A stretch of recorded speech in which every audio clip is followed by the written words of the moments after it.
Forget for a second this question, how many doctors do I need? Start with how many procedures do I need? And I'm taking home $1 million a year, only working enough per week to do 4 or 5 cases. Dentists assume this is high risk. The risk is so low.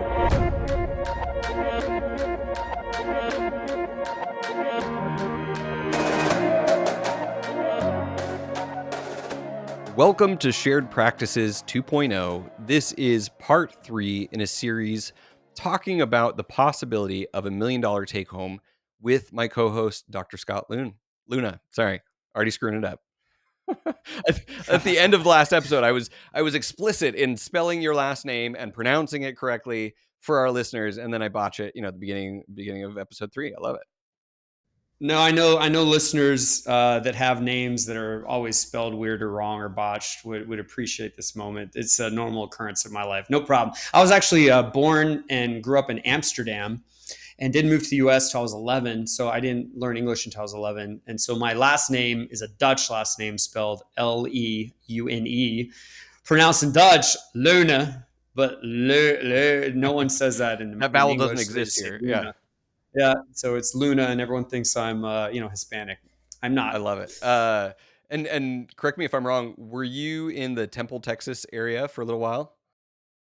Yeah, that's where I went to high school for 3 years in Belton, right next to Temple. Yes, I did. I was at Fort Hood when Shared Practices was born, living in Harker Heights, just down the road, and I feel like there was some seafood restaurant right on some water that was like in the Belton Temple area that I was like, oh, this is the area that Scott's from. Yeah. Yeah, and I used to be a professional musician, so I toured. I was gone. I was doing studio work a lot. So even in high school, I wasn't really there a lot. I was constantly traveling, and so I was kind of like high school to me, and living in Belton to me was a blur because I was doing all these cool, exciting things and playing music. That was a lifetime ago. Well, one last little tangent there. What instrument did you play? I made most of my money and had most of my success playing keyboards and singing. Okay. However, I was like a little trumpet prodigy. So I had a full ride in college on trumpet. I studied with people from The Tonight Show, and I traveled to New Orleans to study on trumpet. But no, trumpet never paid. The keyboards and singing is what my career was about. Love it. No, and our listeners know that it's like we do a little bit of tangents on the podcast, but we're not the talk for 15 minutes about unrelated stuff and then get into the topic. Like, nah, we're this is why we're Yeah. here. But I do think the audience really appreciates kind of these little, okay, over time they get to kind of connect and hear the details of our lives. So I'm actually on the side right now. I've got a list in my midlife crisis of like unfinished business. So like things that I started or enjoyed in high school or growing up that I never really got to fully explore or get good at. And piano is one of those things. So I'm like about to start taking piano lessons from my mother-in-law who has a little studio, and I'm just like, okay, I am like a baby piano player at this point. But Well, don't do that. Just get the app Simply Simply Piano. Piano. I'm serious. Simply Piano. My second youngest taught himself how to play piano when he was like, I don't know, 4.5 or 5 on that app, and my middle child as well. So it's a Okay. great app. But let's get to dentistry. Let's get to $1 million take home pay working part time. I reached Scott's limit. I now know that George and Scott have the same. I'm just sensitive to the listener. I'd love to talk about music the whole time. Yeah, actually, no, George and Scott have the same tolerance for pre-show banter. So I'm glad we found the limit. This is what you teased as something you are even more excited about, which is the idea of being a part-time dentist and having $1 million take-home pay, which can be a linear step from the last episode of being a full-time dentist with a small team and a small staff, and having that take-home pay. So describe for me, like you did in the last episode, if you don't mind, the anatomy of what this looks like, how this is possible, so that our listeners can understand and see what this looks like. And I think it'll provide a lot of clarity right up front of what's possible. well, how about this? How about I describe some aspects of it, but you and the listeners tell Okay. me how big of a practice this is. How's it made up? We'll see if we can Okay. get there. So see if the listeners can figure this out too. So here's something very interesting when you look at the business side of dentistry. If you have, let's just say, an associate dentist, and their production, their collections are enough that all of your expenses are paid for the business. You're not picking up a handpiece at all. They're the ones picking up the handpiece. And when the dust settles, there's profit. Okay. And as we know from a DSO style model, that profit could be 10 to 20% or even more. But there's profit there. But what if in that practice where all the expenses are paid by the associate, there's empty chair time? And we go insert an owner only into the empty chair time. We haven't had to pay for new rent. We haven't had to pay for new utilities, have not had to pay for new marketing. We still have the same office manager. We still have the same hygienist. We have not had to increase any of those expenses.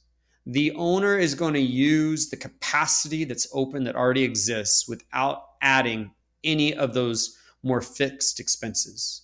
What expenses do go up? Materials. Materials go up. What would the overhead be of if we were to call the owner's two hands this kind of virtual practice? What would the owner's overhead be in this scenario? What do you think it would be? So, based on what we were talking about last episode, if we assume that there was openings not only in chair time but also staff, team, capacity, and we're not having Mhm. to add team members to the overhead, then lab and supplies 9 to 10% for that that extra dentistry that was done when no dentistry would have been done. And other than that, I don't really see a lot. You're exactly right. So let me tell you a quick story.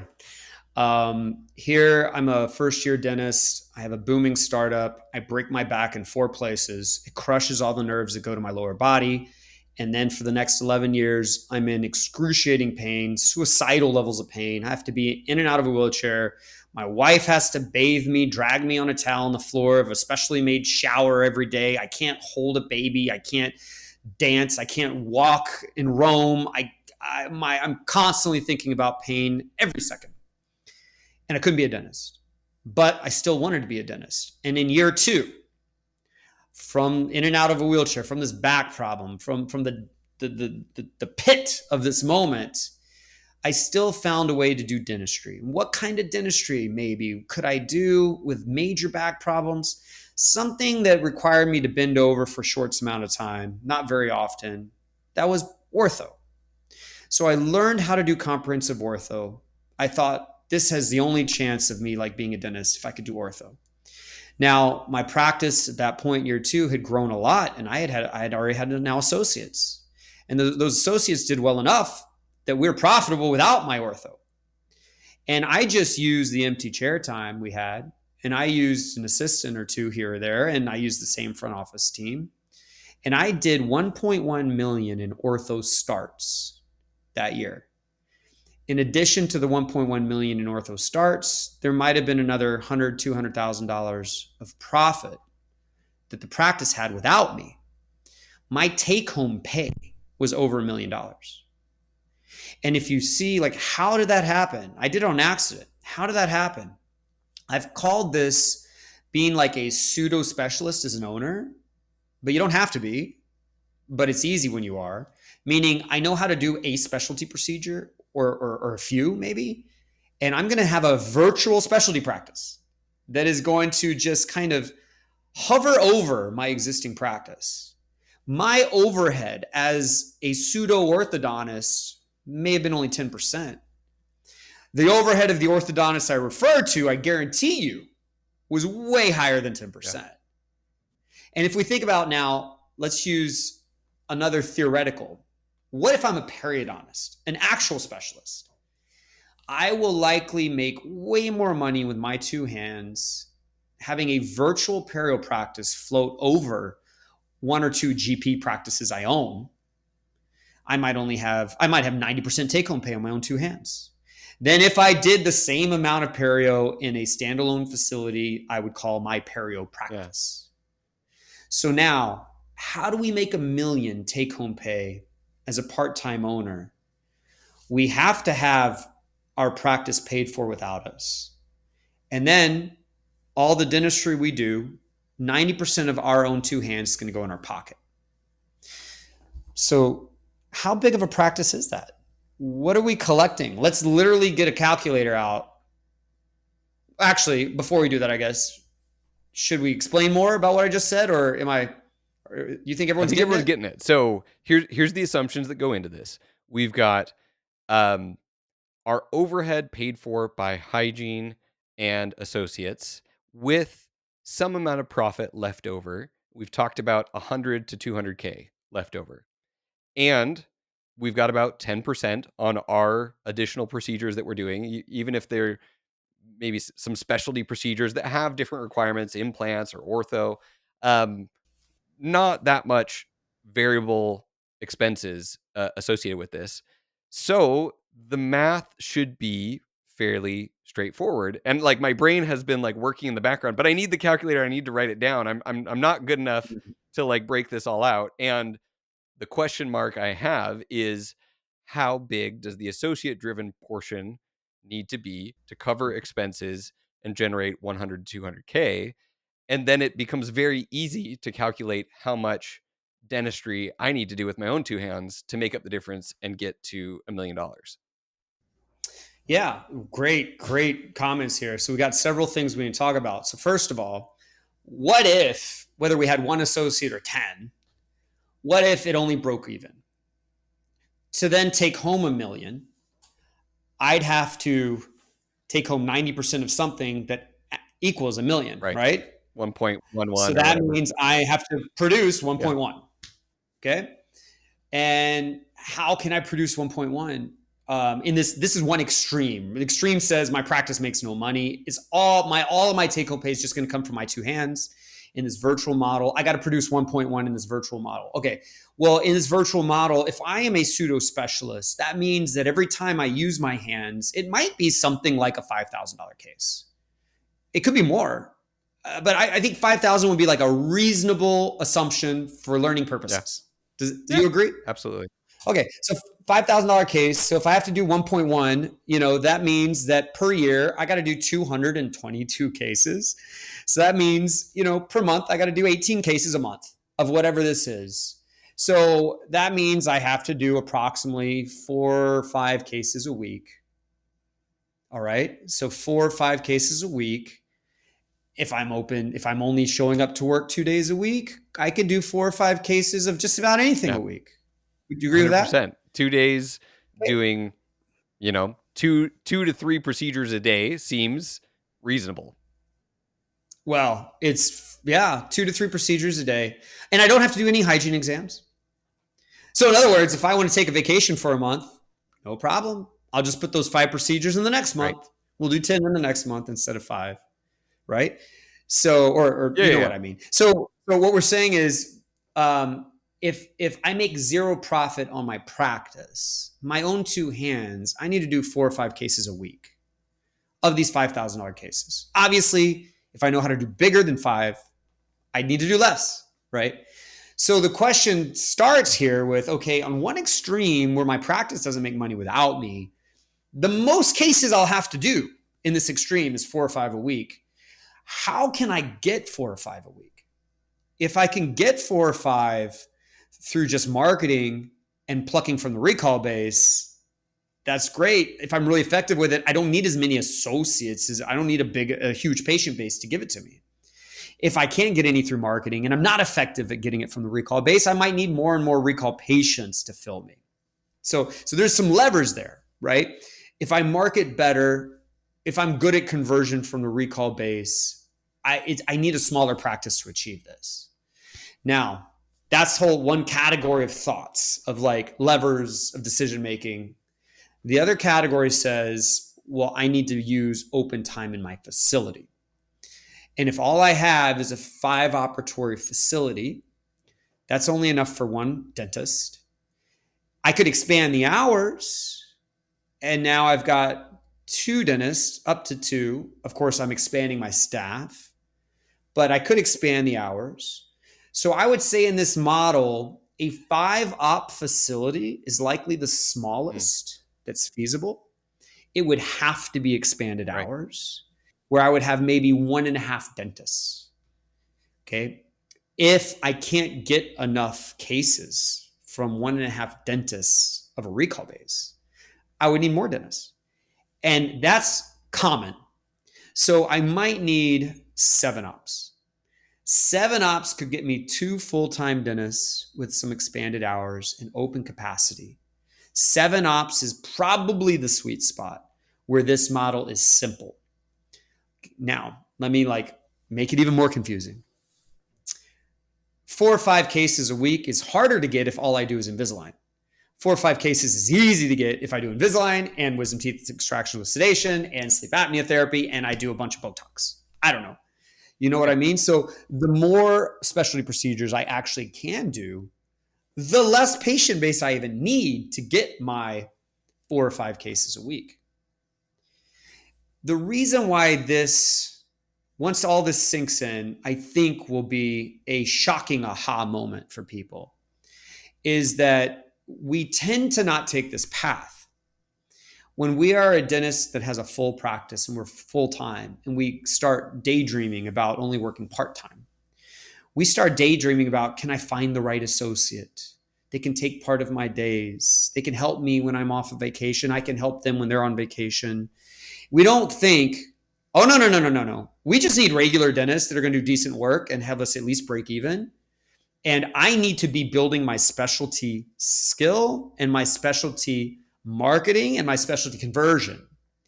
And what this is actually going to look like is I'm never going to have to do a hygiene exam Mm, again. Now I have full schedule freedom.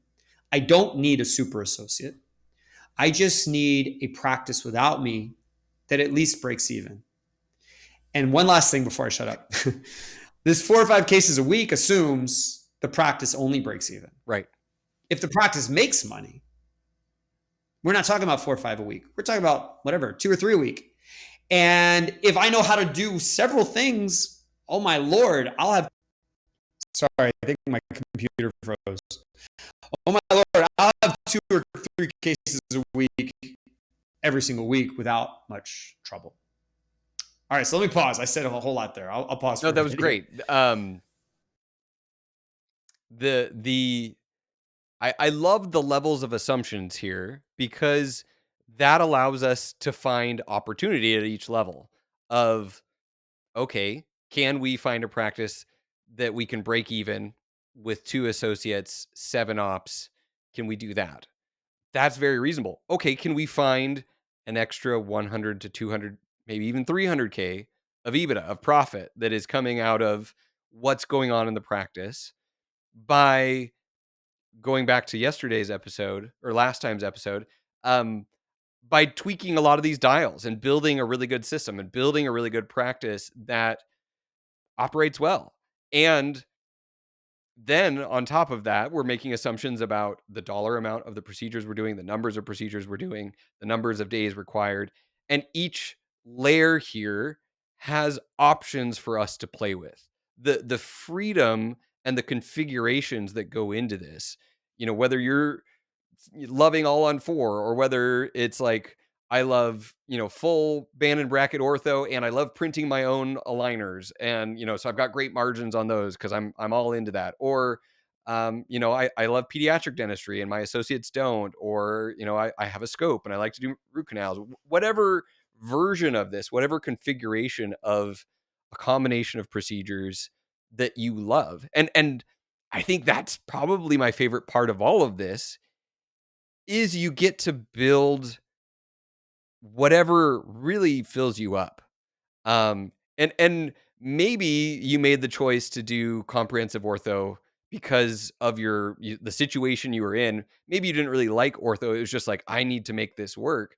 But maybe you loved it. And maybe, as you dove in, you're like, I actually really, really enjoy doing this part of dentistry.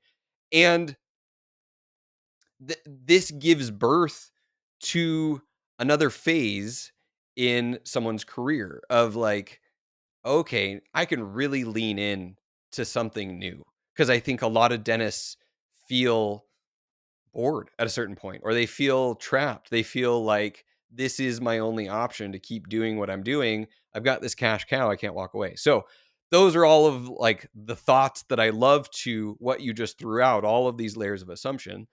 Um, and I'll let you respond before we finally dive back into the math and really kind of look at this with some numbers. Yeah, so you mentioned something really cool that made me think of something. You said, well, a new phase, I focus on like my next clinical passion. Here's what's important to understand about this model. Most people that find the next phase, their clinical passion, whether it's facial aesthetics or implant based restorative or whatever it might be, they desire to change their practice to that model. Well, the problem with doing it that way is that you are still handcuffed to your exam schedule and you've got 50, 60% overhead on the dentistry you do. So what I'm just, and you better have enough of it to fill your day, right? A whole lot of cases, right? So what I'm describing here, just make sure we understand like the truths behind this model. The truths behind it say, I've got a GP practice that pays all the bills for me. That domino that falls in that way for our favor, it pays the bills for me, creates a whole effect that says, that means I don't have to do exams. That means I don't even have to do a whole lot of cases to make a bunch of money because I've got only 10% variable overhead. And if I don't have to do a bunch of exams, I can take time when I need to take time for myself, for my family, or to work on the practice, or whatever it might be. If I don't have to do that many cases because my overhead's so low on those cases, I don't actually need that many cases. So I don't need a mega practice. I don't, a mega group. I don't need a mega group. It could just be a group. It could just be one associate, Yeah. maybe. And it also means like the more of those types of procedures I do, again, my patient base doesn't have to be as big. I don't have to be a supersized practice. I don't have to have super case acceptance around this stuff. I don't have to spend super money on marketing.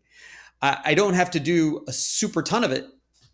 I can just be modest in all of those things because my competitive advantage is that my overhead's only 10%. That's my competitive advantage. So it starts with that foundation. Can I have a practice that has open capacity and no bills left over? That's the foundation of this. And we can't break that. So as we build this out, we have to say no to adding more ops, say no to adding more staff. As tempting as it can look, those sirens calling us into those waters are not helping us. We have to be steadfast and say, I'm right now in my career wanting to master the part-time $1 million take-home pay formula. Right now, I'm not going for lots of associates and lots of practices and everything that comes with that. I'm only going to take home $1 million in a very modest, healthy way. It's done through being thoughtful about the business. The this episode, and I guess so far all three of them, reaffirms to me why a month and a half ago, 2 months ago, as we moved into this partnership, that I was like, you know what, we just kind of need to burn down the old podcast. We just need to put the whole thing on an archive. And we've talked about this in our framework as an option, as hey, once you're at this group level, you've got options. If you've got enough margin, you could step back completely. You could step back part time. You could do more specialty work. But we haven't articulated it as clearly as this is the defined option. And I only need enough to then fuel the type of production that I want and no more. And those little tweaks, you know, I'm worried. I am honestly worried at how many of our listeners and how many of our clients are going to be pissed after this episode. Last episode, my wife was pissed because she's like, "Why haven't we earned $1 million a year with you having a reasonable schedule?" And instead, we've been stressed and made less. Now there's going to be clients and listeners who are like, "Oh, I didn't have to keep going. I could have gotten to the sweet spot and doubled down on this specialty model if this was something they wanted." So I am very excited for the clarity that this provides people. And it requires threading that needle of the right amount, but not too much, and growth to a point, but not infinite. Um, Mhm. Well, it's wonderful you say that. What you've been doing and what I've been doing and all the past things we've tried and all that, that always culminates into today being the best advice we yeah, have, the best system we know. And whether I'm the dentist or I'm the podcaster, I am in the position I am today with the knowledge I have and the focus I have based on all the things I've done. And maybe had I not done things a harder way, I wouldn't even give time to this podcast. This wouldn't even impact me. I'd be so far off from seeing this vision because I never experienced the pain of a different vision. I don't recognize these valuable attributes of this new model, right? So we should definitely not be negative about the things that have gotten us here. Those are parts of our story, and they've made us into the person that's thoughtful and mature enough today to keep on going. Now, this model, I just want to make sure that I'm clear here. The reason why I can be so concise on describing things and not distracted by all these components in dental practice is because I've got this very clear vision of what we're trying to accomplish. This vision says, I want $1 million take home pay at the minimum, and I want to do it part time, no exams. Okay. Clear as day, right? And when we have clarity like that, if we could stick to that vision, we can now start to put the building blocks together that result in that.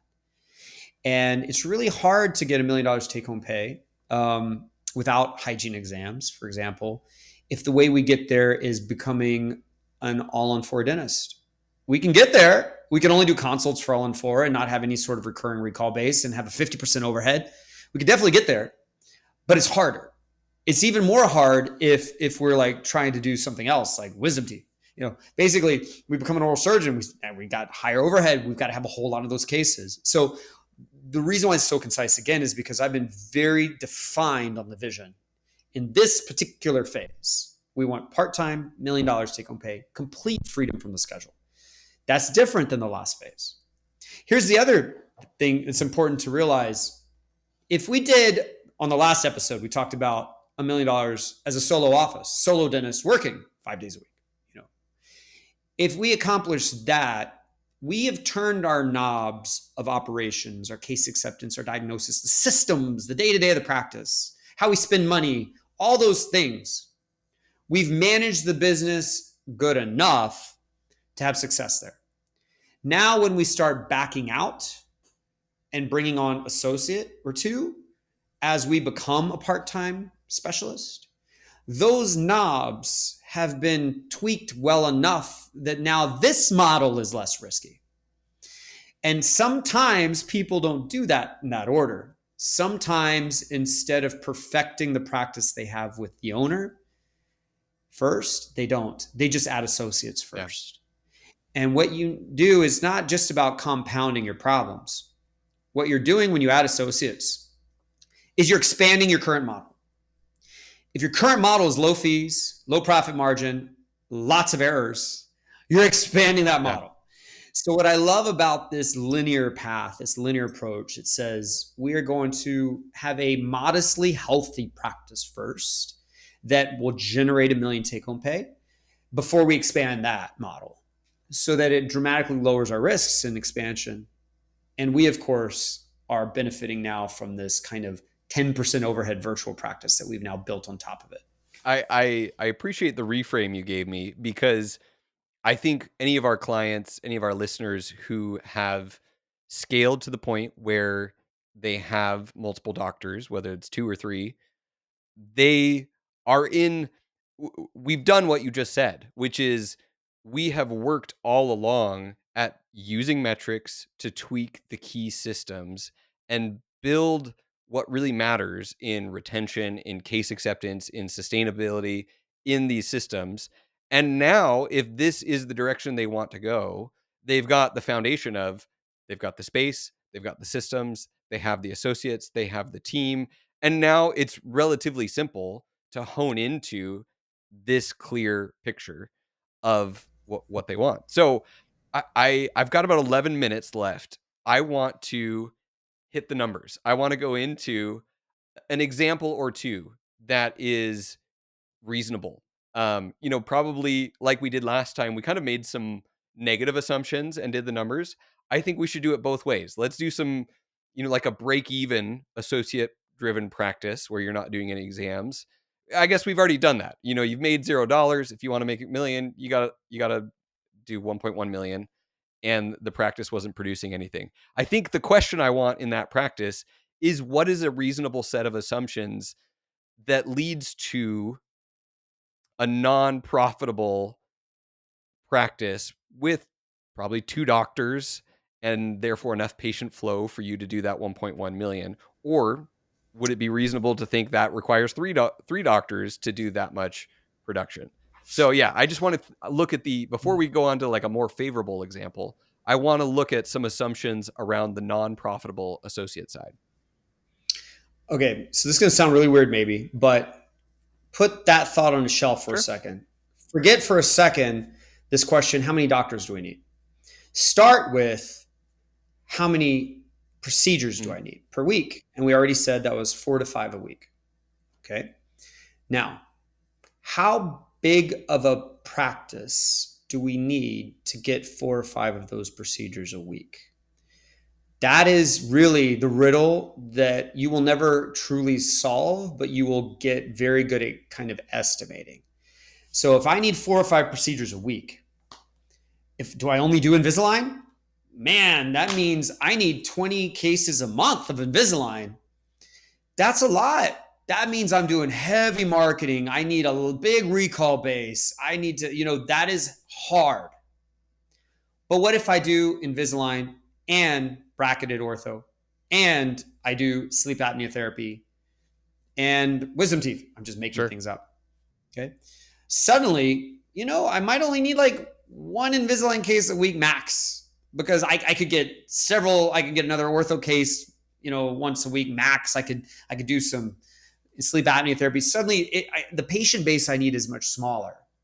So the way I kind of try to figure this out is, okay, if I'm the dentist, if I'm the only dentist in the practice, about how many of these cases per week am I Mhm. getting? Like naturally, if I'm the only dentist, and if I need 4 or 5 a week, but naturally I'm getting 2 or 3 today, then without changing anything else, I'm going to need 2 associates.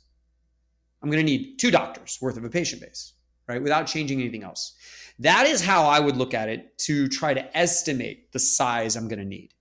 So if I need 4 or 5 cases a week, I already, as a full time dentist, get like 2 or 3.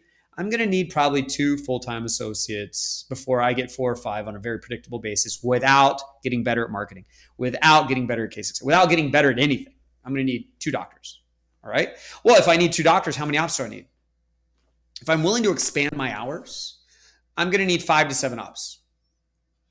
And maybe if I get better at things, I don't need 2 doctors. I need a doctor and a half. Willing to expand my hours, that means I only need 5 ops. So we're not talking about mega sized practices.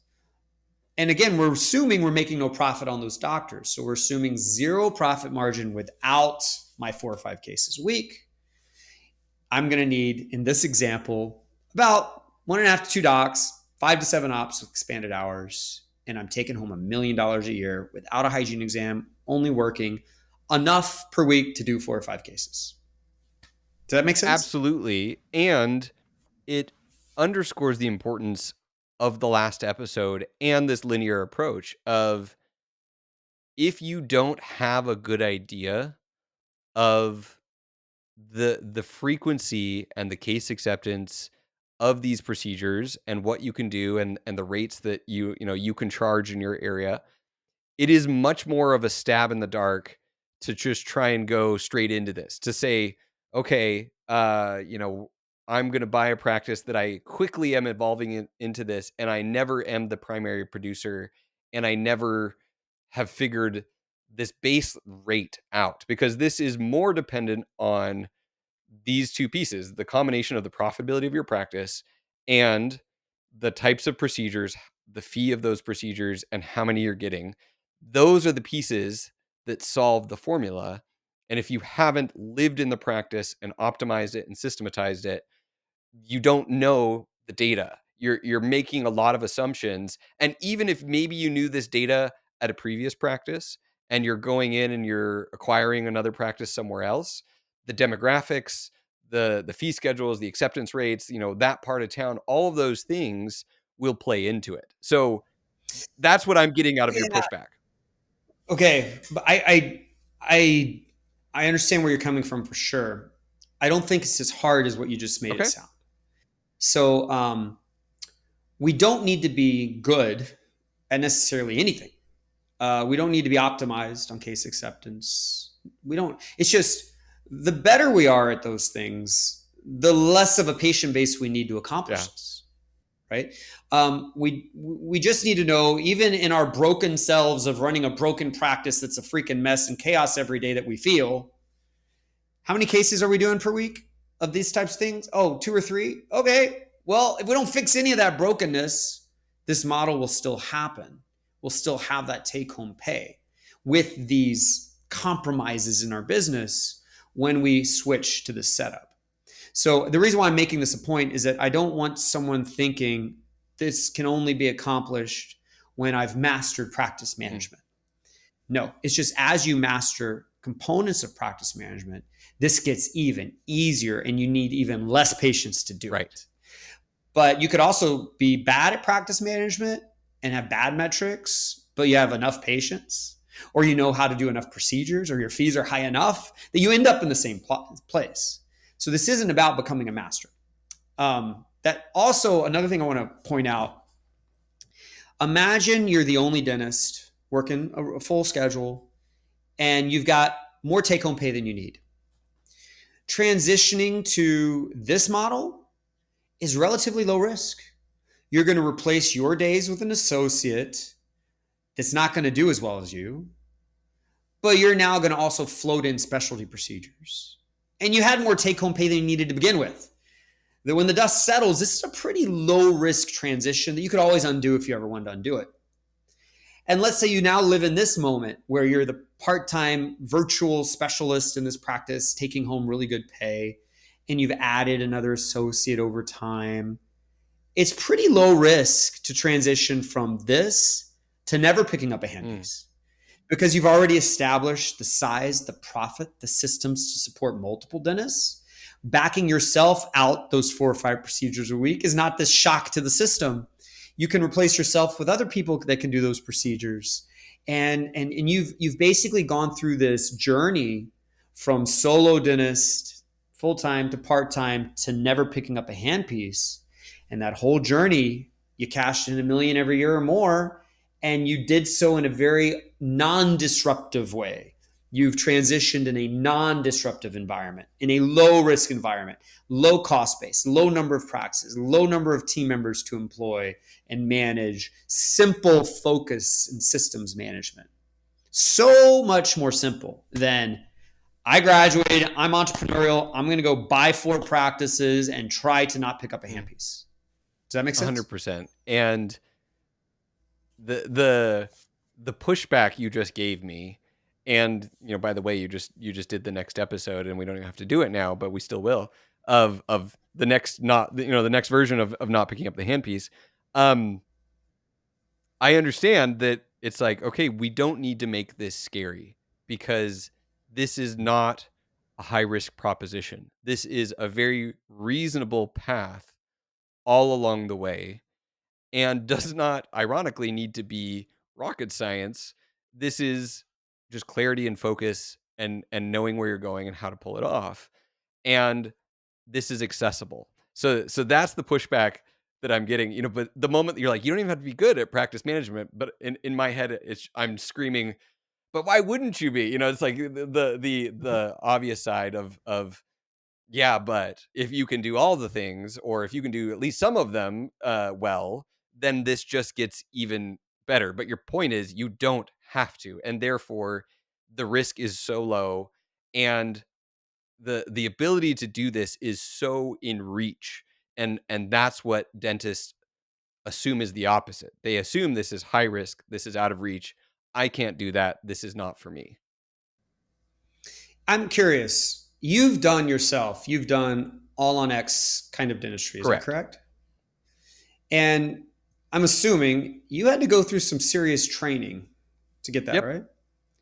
And when you've got a patient in front of you that's got a complete failure of their oral health, and that's what they're going to need, and they want not only a wonderful result medically, but a wonderful result emotionally from the experience and aesthetically from the experience, I would imagine there's a lot of planning that has to happen. Correct.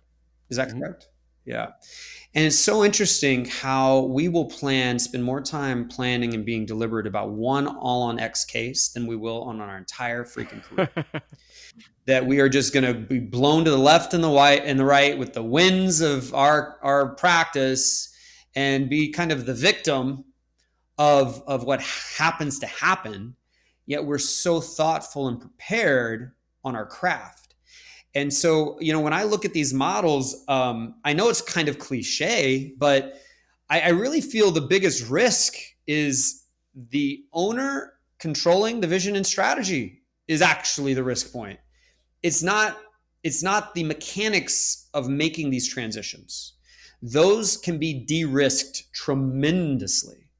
It's the fact that the owner is busy mentally and physically cutting teeth and cutting bone and not crafting out their career with preparation and focus.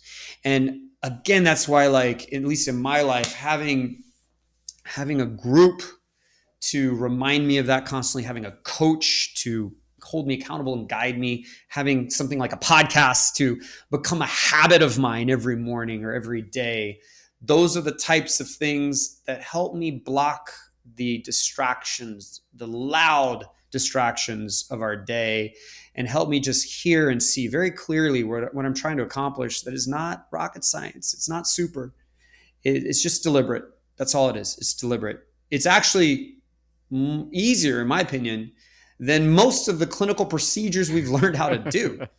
It just doesn't feel that way because we've never been thoughtful about it in this way. I love it. So, I jokingly said we've already done the next episode of putting the handpiece down, but I do think our listeners are going to want to hear a little bit more of this transition, a little bit more of that. So, There's so much actually. We need the yeah, math. We need to know how big we got to be. How many dentists can we not pick up a handpiece? How do we even manage yeah, those dentists? Where do we find them? What's the hygiene department? Like, there's so much to talk about. I don't know if we can get it done in one perfect. episode, but having $1 million take home pay without a handpiece is kind of a lot of people's ultimate goal and vision. And if it's not, it's definitely something that they might love listening Hmm. to. I think this next episode is going to be super cool for a lot of I people. love it. Thank you, Scott. And we will talk to you next time on the Shared Practices podcast.